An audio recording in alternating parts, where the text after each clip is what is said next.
कहाँ गए वो लोग आखिरकार जो स्वच्छता की दुहाई देते हैं? क्या ऐसे ही भारत स्वच्छ बनेगा? जी हाँ, मैं हूं आपके साथ विक्रम सिंह धाकरे और इस समय मेरी मौजूदगी है आगरा के उखर्रा कौलक्का पुलिया पर। और ये आपको ये तस्वीर मैं दिखा दूं, उखर्रा नहर की ये तस्वीर है जिसमें आप देख सकते हैं जो गंदगी के अंबार हैं वो किस तरीके से लगे हुए हैं। देख लीजिए जिम्मेदार, आखिरकार आप कहाँ सोए हुए हैं? क्या यही है आपकी स्वच्छता? शहर से जुड़ा हुआ ये इलाका है और उसके बावजूद भी साफ सफाई की बात करें तो वो आप देख सकते हैं इन तस्वीरों में कि किस तरीके से स्वच्छता मिशन पर विशेष बल दिया जा रहा है। क्या महज तस्वीरों में ही है वो? क्या महज बस फोटो करा लिया और हो गई साफ सफाई? तमाम राहगीर भी इस रास्ते से गुजरते हैं और गंदगी के अंबार हैं, ये भी आप देख सकते हैं। और रोड भी क्षतिग्रस्त लोग बता रहे हैं, लोगों की तमाम समस्याएं उत्पन्न हो जाती है। पहले ये तस्वीर देख लीजिए, बेहतर स्वच्छता की ये तस्वीर देख लीजिए, ये कितनी बेहतर स्वच्छता है। जब भी आप इस रास्ते से निकलोगे तो जी हाँ, ये खुशबू जरूर आपको महकाएगी। तो दोनों तरफ ये हाल बना हुआ है। यहाँ भी आखिरकार इंसान रहते हैं, यहाँ भी लोग रहते हैं, लेकिन जिम्मेदारी सबकी बनती है। सरकार की ही नहीं, हमारी भी जिम्मेदारी बनती है कि हमें भी साफ सफाई रखनी है और स्वच्छता पर ध्यान देना है। जहाँ हम आसपास रहते हैं वहाँ गंदगी नहीं करनी है।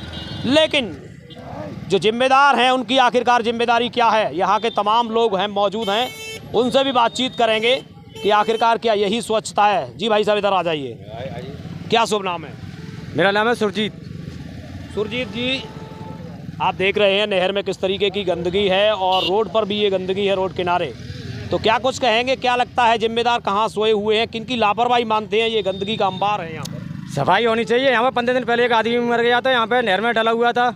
आज में दूसरे दिन निकाला था, बॉडी उसकी फूल गई थी।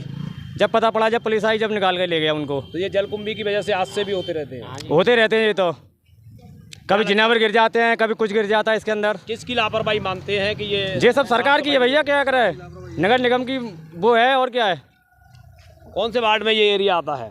नगर निगम में आता है ना? Okay okay. नहीं अभी नहीं है, अभी गाँव में। अब ये छावनी ग्रामीण में आता है, ग्रामीण विधानसभा में। ओके सर, बताइए। तो क्या लगता है जिम्मेदार अपनी जिम्मेदारियों से भाग रहे हैं? क्या है अपनी जिम्मेदारी से सब भाग रहे हैं। जिम्मेदारी कोई काम कुछ नहीं हो रहा है इसमें जिस जगह पे, क्योंकि हम भी सरकारी वो हैं, हम सब चीज़ देख रहे हैं। यहाँ पे कुछ नहीं है, यहाँ कुछ करवाते नहीं, कुछ नहीं करते, न सफाई न सफाई। ऐसा ट्रैफिक लगता है, रास्ता नहीं है ना, वो टूट कोई रास्ता नहीं है, कुछ नहीं है, कोई सफाई नहीं है, कुछ कर दी है। हम भी सरकारी हैं, हम भी बोल रहे हैं, हम थाने से बोले तारगंज से। ओके, बिल्कुल कोई सफाई नहीं है, कुछ नहीं है, साफ सफाई बिल्कुल नहीं है। ओके नहीं। तुम्हारे विधायक जी का भी आए हैं। मोदी जी तो लगातार कहते हैं कि भारत को स्वच्छ बनाना है, एक सपना है उनका। स्वच्छ भारत मिशन अभियान भी लगातार चल रहा है। जब भी गणतंत्र दिवस हो, स्वतंत्रता दिवस हो या 2 अक्टूबर हो, उस समय ये सभी नेतागण उस समय झाड़ू लगाकर भी एक बड़ा संदेश देते हैं। क्या उसका असर जमीनी स्तर पर कहीं देखने को मिला? मोदी जी कभी रहते हैं देश में? जब वो नहीं रहते तो जिनके जो प्रतिनिधि हैं, उनके चुने हुए बीजेपी के लोग हैं, हमारे यहाँ के विधायक हैं, सांसद जी, वो कभी भी क्षेत्र में नहीं आए।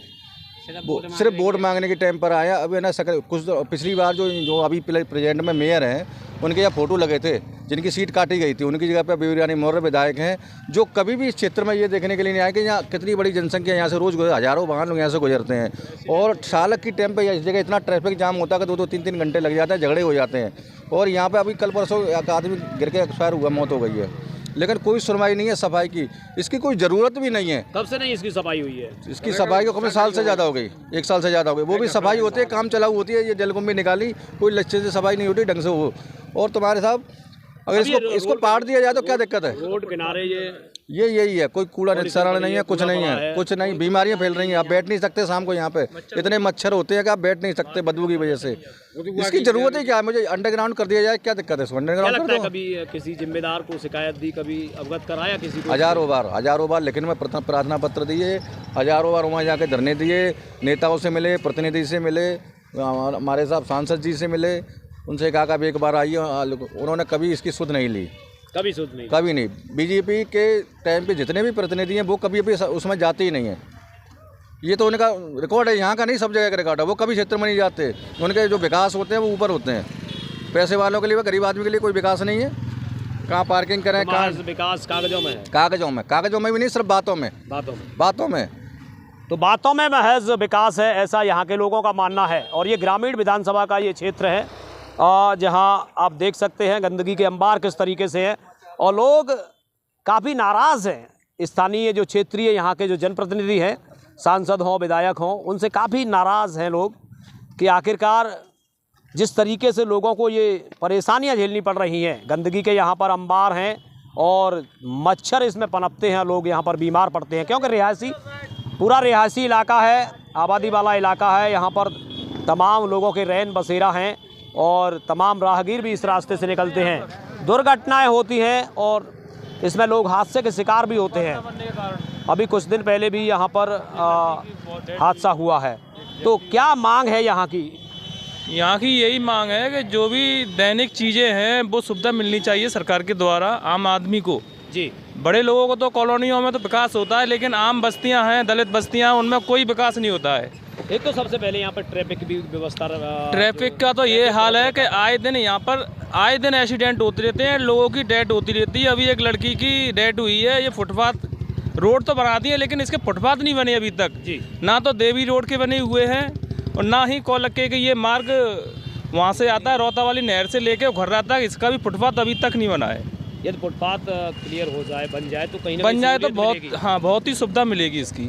आए दिन बच्चे भी, स्कूल भी यहाँ पे और पास काफ़ी बड़े बड़े स्कूल हैं। DPS स्कूल है, एक क्रिश्चियन स्कूल है और भी बड़े बड़े स्कूल हैं। यहाँ पर बच्चों को बहुत असुविधा होती है आने जाने में। और जो नहर में जो ये गंदगी के नहर में तो इतनी गंदगी है कि अभी कुछ दिन पहले एक व्यक्ति की डेथ हो गई थी। काफ़ी दिन तक डला रहा, किसी व्यक्ति की नज़र नहीं डली। अगर ये सफा होता तो वो व्यक्ति की दूसरे दिन या उसी दिन पता चल जाता कि हाँ इसमें कोई डला हुआ है। बहुत गंदगी है, बहुत गंदगी है और इसकी साफ़ सफाई जिम्मेदारी बनती है जिम्मेदारों की। तो आइए एक तस्वीर आपको दिखाऊंगा मैं पूरी नहर की। जिस तरीके की वो तस्वीर है, आप कयास लगा सकते हैं इससे कि वाकई स्थिति बहुत भयावह है और इसकी साफ़ सफाई बहुत बेहद ज़रूरी है।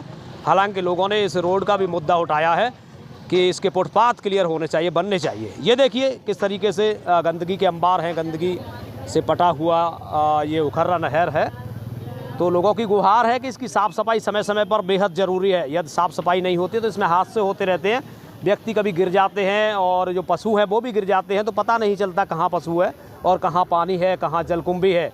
तो इसके चलते यहाँ पर हादसे भी होते हैं। तो इसको लेकर सरकार को बेहद गंभीर होना पड़ेगा। जो जनप्रतिनिधि हैं जो क्षेत्रीय, उनको बेहद गंभीर होना पड़ेगा और लोगों की समस्याओं को सुनना पड़ेगा, क्योंकि लोगों की जो उम्मीदें हैं आपसे है, लोग अपना मत देते हैं आपको, तो समस्याएं भी आपको ही सुननी पड़ेंगी। अब देखते हैं कब तक लोगों की समस्या का निदान होता है और ये नहर को साफ़ स्वच्छ बिल्कुल रखा जाएगा, जिससे कि लोगों को किसी भी प्रकार की परेशानी ना हो। Vikram Singh Dhakre, news express.